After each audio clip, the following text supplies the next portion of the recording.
የአሜሪካና የአውሮፓ ሀገራት መሪዎች ከዚህ ቀደም የነበራቸው ታሪክ ሲወጡም ሲገቡም በአንድነት ነበር። ያለባቸው ችግርና መከራ በጋራ ዘክረው በጋራ ተነጋግረው ይፈቱም ነበር። ጥቃት ለማድረስ ሲያስቡም ቃላቸው ተመሳሳይ፣ ስራቸውም አንድ አይነት ነበር። የአሜሪካ መሪዎች በስልክም በአካልም ወደ አውሮፓ መሪዎች እየሄዱ ስለገጠማቸው ችግር ይመክሩም ነበር።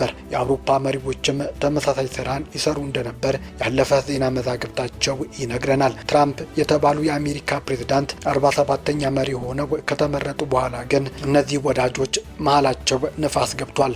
ተነጋግረው እንደ ቀድሞ መግባባት ተሳናቸው። አሜሪካም ለአውሮፓውያኑ ያላት ክብር እንደ ቀድሞ አልሆንላት ብሏል።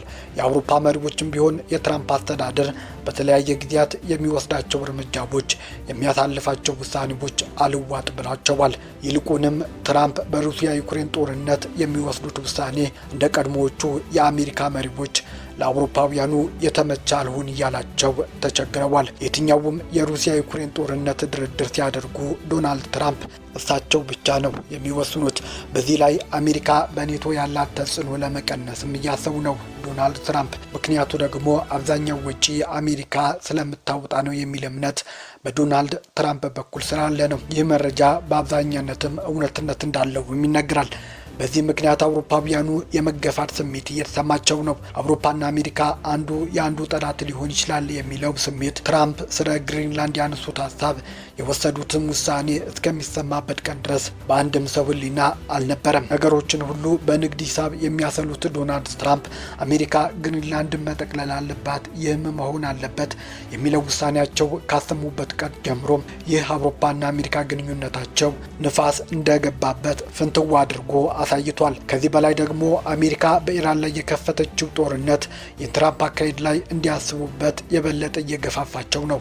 አውሮፓውያኑ ሰሞነኛው የአሜሪካ የኢራንና የእስራኤል ጦርነት የአውሮፓና የአሜሪካ ሀገራት መሪዎች የቃላት ጦርነት ውስጥም እንዲገቡ አስገድዷቸዋል። በተለይም ወዳጅ የሚባሉት አሜሪካና እንግሊዝ የአውሮፓ መሪዎች በጋራ የኢራን አስተዳደር እውነት ነው፣ ጨካኝ ነፍሰ በላ ነው፣ ከስልጣን መወገድ አለበት። ነገር ግን ከስልጣን የሚወገደው ዓለም አቀፍ ሕግን የሀገር ሉዓላዊነትን በጣሰ መንገድ ሊሆን አይገባም በሚል እየተከራከሩ ነው። በዚህ ምክንያት እንግሊዝ በመካከለኛው ምስራቅ ያላትን የጦር ሰፈሯ አሜሪካ እንድትጠቀም አልፈቀደችም። ስፔንም የአሜሪካ ጦር በስፔን አድርጎ ጥቃት እንዳይሰነዝርም ክልከላዎችን አድርጋለች። በዚህ ምክንያት ትራምፕ አውሮፓውያኑ ላይ የከዳተኝነት ስሜት እየተሰማቸው መሆኑ ተናግረዋል። ለዚህም ስራቸው የታሪፍ ቅጣት ሊጥሉባቸው እንደሚችሉ ስተዋል። በተለይም በስፔን ላይ የዛቻ ደግሞ የትራምፕ ትልቁ ማስፈራሪያ ነው። የኢራን አስተዳደር ከአሜሪካ ጋር የነበረው የኒኩለር ስምምነት እንደ ሪል ስቴት ቤት ሽያጭ እንደነበርም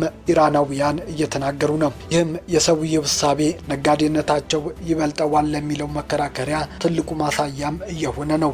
አሜሪካ የኢራን ጦርነት የቅርብ ወዳጆቿን እንድታጣም ምክንያትም እየሆናት ነው። የእንግሊዝ ጠቅላይ ሚኒስትር ሰር ኪር ስታርመር ለፓርላማ አባላት መንግስታቸው በኢራን ላይ በጥቃት የሚመጣ የመንግስት ለውጥ አያምንም ሲሉም ተናግረዋል። ይህም ከእስራኤል ጋር በመሆን ኢራን ላይ ጥቃት ከከፈቱት ትራምፕ በተቃራኒ እንዲቆሙም ያደርጋቸዋል።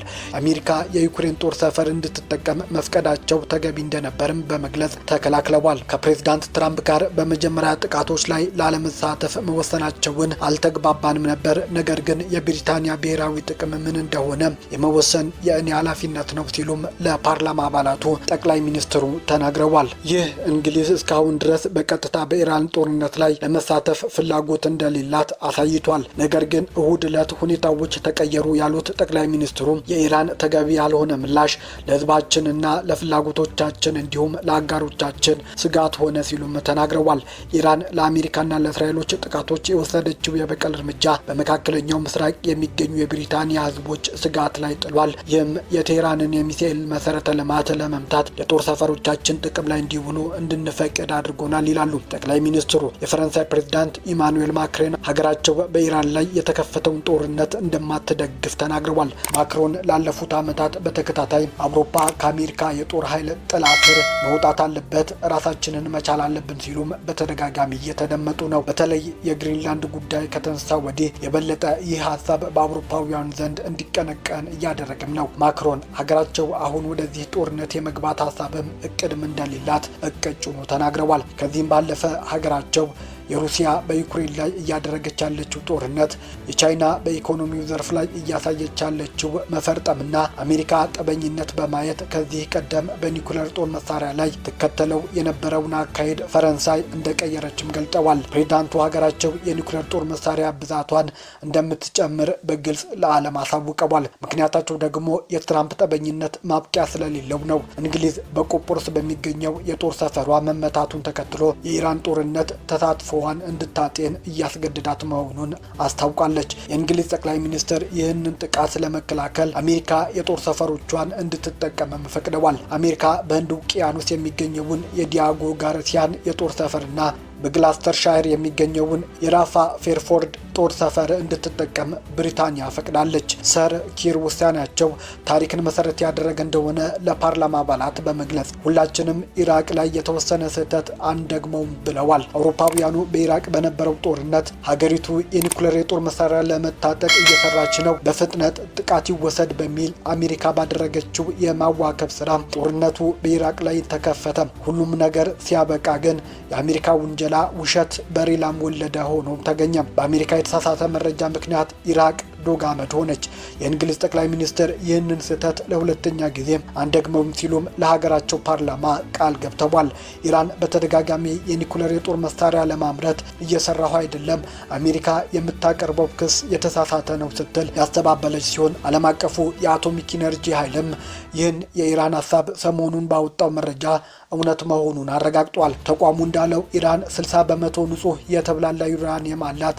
ይህ እውነት ነው። ይህን ያህል መጠን የተጣራ ዩራኒየም ለኒኩሌር የጦር መሳሪያ ማዋል ይቻላል። ነገር ግን ይህንን ለማድረግ የሚያስችል መሰረተ ልማት ኢራን ውስጥ አለመገንባቱን ጠቅሷል። አሜሪካ ግን በቃ እኔ ብያለሁ፣ ዝም ብላችሁ እመኑኝ ሲሉም ኢራን ላይ የተከፈተውን ጦርነት ሀገራት እንዲቀላቀሉና እንዲዋጉም እየጠየቀች ነው። አውሮፓውያኑ ግን በተቃራኒው እየተመለከቷት ይገኛሉ። በተለይም ፈረንሳይ የአሜሪካ መሪዎች ጠብ ወዳጅነታቸውና ግጭት ጠማቂነታቸው ያሰጋት ይመስላል። ለዛም ነው ጎመን በጤና ብላ የኒኩሌር የጦር መሳሪያ ቁጥሯን ለመጨመር የተነሳችው። እንግሊዝም እስራኤልና አሜሪካ በኢራን ላይ በጋራ የከፈቱት ዘመቻ የማጥቃት ዘመቻዎች ብላ የጠራችው ሲሆን ነገር ግን በኋላ ላይ የብሪታንያ ወታደራዊ ሰፈሮች የኢራን ሚሳኤል ጣቢያዎች ላይ የመከላከያ ጥቃቶችን ለመፈጸም እንዲውሉ መስማማታቸው ደግሞ በሌላ ጎን እያስተቻት ነው። ሰር ኪር ለፓርላማ አባላት ግልጽ ለመሆን የብሪታንያ ጦር ሰፈሮች አጠቃቀም ላይ የተስማማነው ውስን ለሆነ የመከላከያ ዓላማ ብቻ ነው፣ እኛ የአሜሪካና የእስራኤል የማጥቃት ዘመቻዎችን አንቀላቀልም ብለዋል። ሀገራቸው እንደ ኢራቅ ጦርነት ስህተት መስራት አትፈልግም ነው ቃላቸው በአጭሩ ሲታይ። አውሮፓውያኑ ከአሜሪካ ጦረኝነት በላይ ይህ ጦርነት ያሰጋቸው የነዳጅና የምግብ ዋጋ ይወደዳል የሚለው ስጋት ነው። በጦርነት ሳቢያ የነዳጅ ዋጋ ከቀን ወደ ቀን በዓለም ላይ እንዲጨምር እያደረገ ነው። ኢራን የሆርሙዝ ሰርጥን መዝጋቷ የነዳጅ ጉዳይ ለአውሮፓውያኑ የኢኮኖሚ ፈተና ሊሆንባቸው ፊት ለፊታቸው ተጋርጧል። አሜሪካና እስራኤል በኢራን ላይ የከፈቱት ጥቃት ተከትሎ ኢራን በባህረ ሰላጤው ሀገራት የአጸፋ እርምጃ መውሰድ መቀጠሏ ዓለም አቀፍ የንግድ እንቅስቃሴ ላይ ጫና አሳድሯል። ከሀገራቱ የሚወጡ የምግብ ውጤቶችም ድፍድፍ ነዳጆችም ተስተጋግሏል። ይህም በምግብ ፍጆታዎች እንዲሁም ዝውውሮች ላይ ተጽዕኖ እንደሚያሳድርም ባለሙያዎች እየገለጹ ነው።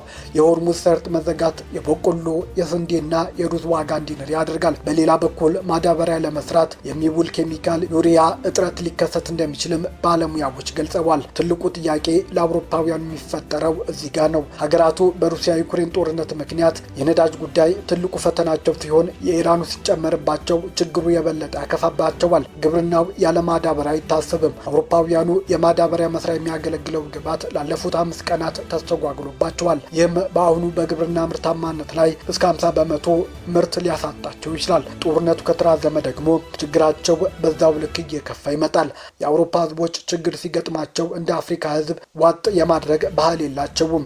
ይልቁንም አደባባይ በመውጣት ጩኸታቸውን ያሰማሉ። መሪዎች የምግብ ዋጋ መናር፣ እንደ ነዳጅ ያሉ ምርቶች እጥረትና የኑሮ ውድነት ጥያቄ ከዜጎቻቸው ሊነሳ ይችላል። ይህ ደግሞ ወንበራቸውን ይነቀንቀዋል። አውሮፓ ውስጥ እንደ አፍሪካ ስልጣንን በአፈሙዝ ማስቀጠል አይቻልም። ወንበር የሚጸናው በድምፅና በህዝብ ስምም ብቻ ነው። መሪዎች ደግሞ ይህ ስጋት መጥቶ ስልጣናቸውን እንዲጋፋ አይፈልጉም። ከወዲሁ የአሜሪካን የጦር እቅድ ድጋፍ ለመስጠት ያልወደዱት ለዚህ ይመስላል።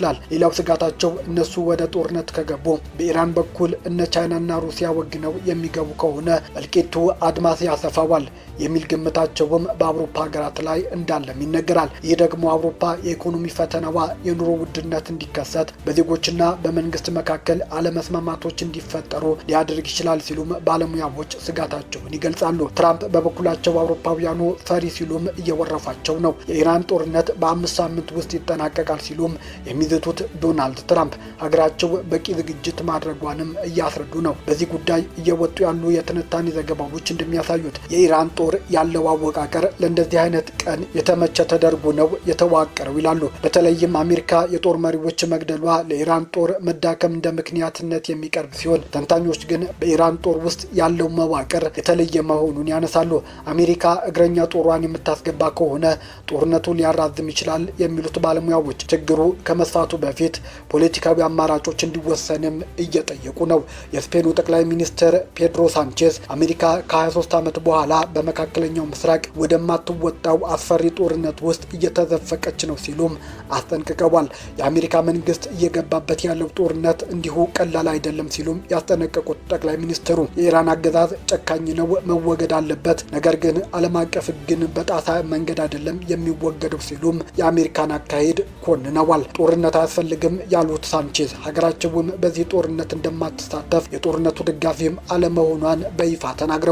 ትራምፕ የስፔኑን ጠቅላይ ሚኒስትር ንግግር ከሰሙ በኋላ ስፔን በንግድ ስርዓቷ ላይ ከአሜሪካ ቅጣት እንደሚጠብቃትም ዝተዋል። ይህ የትራምፕ ቅድሚያ አሜሪካ በሚል ስም የሚያካሂዱት የጦረኝነት አካሄድ በአሜሪካውያን ዘንድም አልተወደደላቸውም። ሰሞኑ በአሜሪካ የህዝብ ድምፅ ተሰብስቦ ሁሉም አሜሪካኖች በኢራን ላይ የተወሰደው እርምጃ አልደገፉትም።